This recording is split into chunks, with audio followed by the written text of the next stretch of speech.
Hello students, आज हम लोग भारत के प्रमुख पत्तन या बंदरगाह के बारे में जानेंगे। सबसे पहले हम लोग जान लें कि भारत की जो तट रेखा है, ये तट रेखा कहलाती है। समुद्र के किनारे जो स्थल भूमि होती है किनारे किनारे, उसे तट रेखा कहते हैं।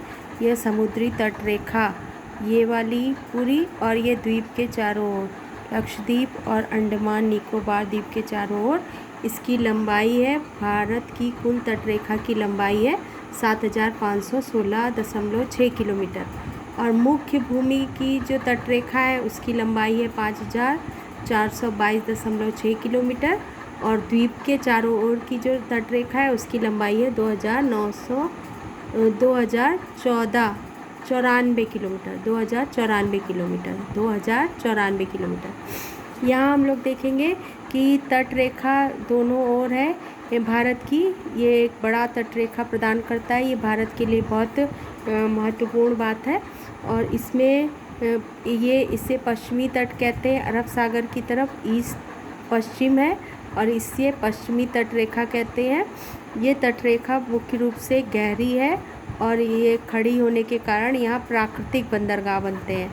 इधर की तटरेखा पूर्वी तटरेखा कहलाती है। बंगाल की खाड़ी की तटरेखा ये पूर्वी तटरेखा। यहाँ ज़्यादातर डेल्टा बनाती नदियाँ, इसलिए यहाँ ज़्यादातर कृत्रिम बंदरगाह या आर्टिफिशियल सीपोर्ट बने हैं। कुछ तथ्य हम लोग जान लेंगे। प्राकृतिक बंदरगाह ये प्रमुख रूप से खाड़ी पर स्थित होते हैं। भारत के ज़्यादातर प्राकृतिक बंदरगाह पश्चिमी तट पर हैं। कृत्रिम बंदरगाह जिन्हें आर्टिफिशियली बनाया जाता है, ये डेल्टा पर स्थित होते हैं, ज़्यादातर नदियों के डेल्टा पर। ये ज़्यादातर हमारे देश में पूर्वी तटों पर है। इन्हें आर्टिफिशियल पोर्ट भी कहते हैं। गोदी का मतलब होता है जहाँ पानी के जहाज़ की मरम्मती के लिए वो खड़े होते हैं और रुकते हैं, उसे गोदी कहते हैं।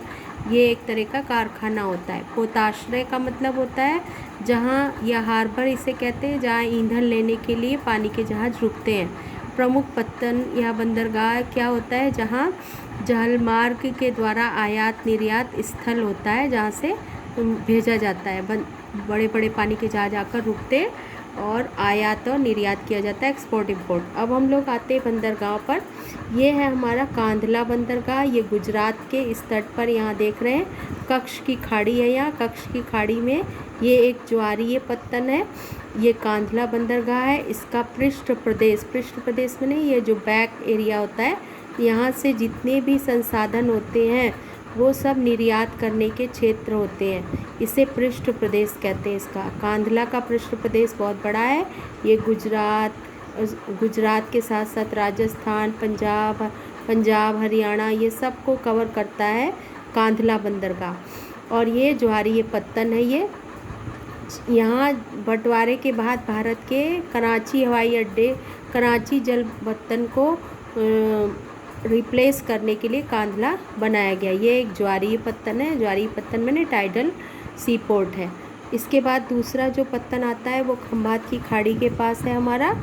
इसमें मुंबई पत्तन है। ये सबसे बड़ा पत्तन है भारत का। ये प्राकृतिक पत्तन है, और इसके लोड को कम करने के लिए नेहा सेवा या जवाहरलाल नेहरू पत्तन कहा गया। ये सबसे आधुनिक पत्तन है, और इसे कंटेनर पत्तन भी कहते हैं। यहाँ कंटेनर सेवा उपलब्ध है। ये सारी तकनीकी से लैस है, आधुनिक तकनीकी से लैस है।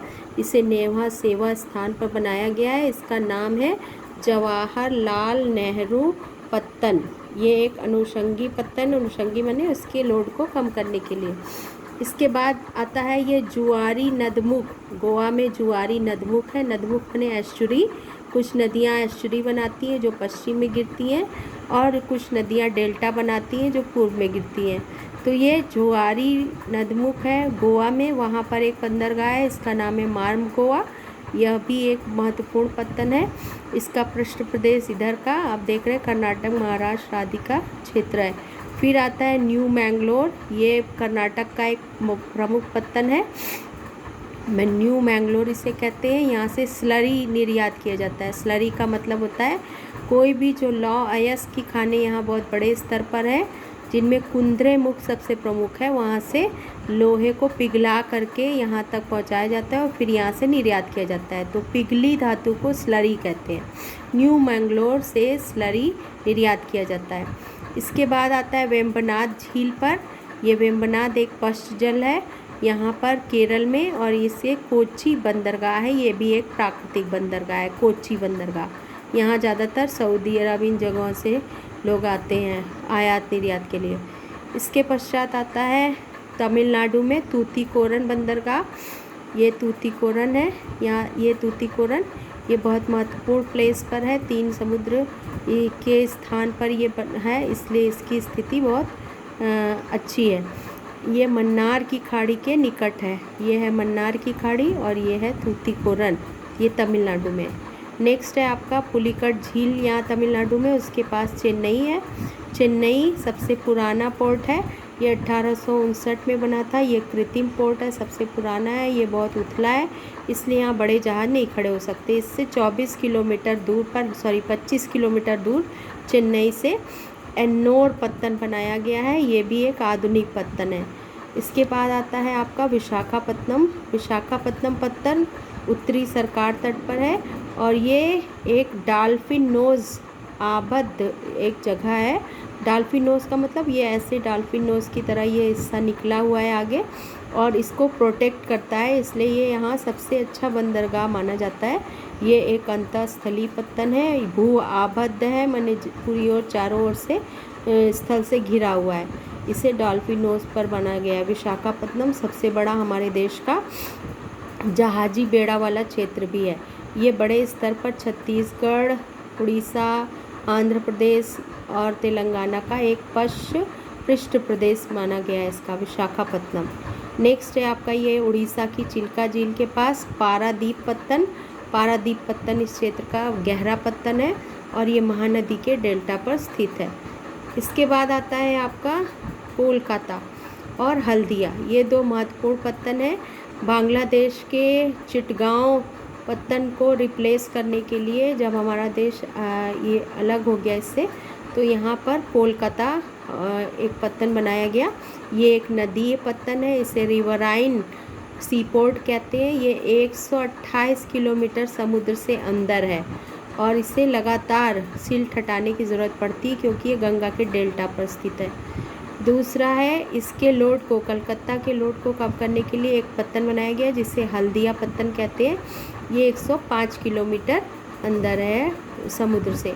यहाँ तक आते हैं बड़े जहाज़, फिर वहाँ से छोटे जहाज़ों के द्वारा, छोटी नाव के द्वारा सामानों को लोड अनलोड किया जाता है। कोलकाता भी एक बहुत पुराना पत्तन है, ये अंग्रेज़ों ने स्थापित किया था इस क्षेत्र से संसाधनों को निर्यात करने के लिए।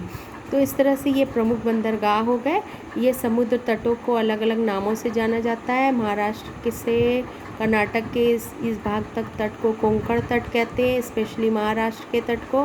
केरल के तट को मलाबार तट कहते हैं। तमिलनाडु आंध्रा के तट को कारोमंडल तट कहते हैं। उड़ीसा और आंध्रा के तट को उत्तरी सरकार तट के नाम से जाना जाता है। तो इस तरह किस तट पर कौन से बंदरगाह हैं ये आपने आज जान लिया। और भारत का सबसे बड़ा पत्तन मुंबई है। भारत का तकनीकी युक्त पत्तन विशालतम कंटेनर पत्तन यहाँ सेवा है, जिसे जवाहरलाल नेहरू पत्तन के नाम से जाना जाता है। कोलकाता के पत्तन को डायमंड हार्बर भी कहते हैं। तो इस तरह से ये हो गई आपके पत्तन, समुद्र पत्तन या बंदरगाह की जानकारी। आज के लिए इतना ही, धन्यवाद।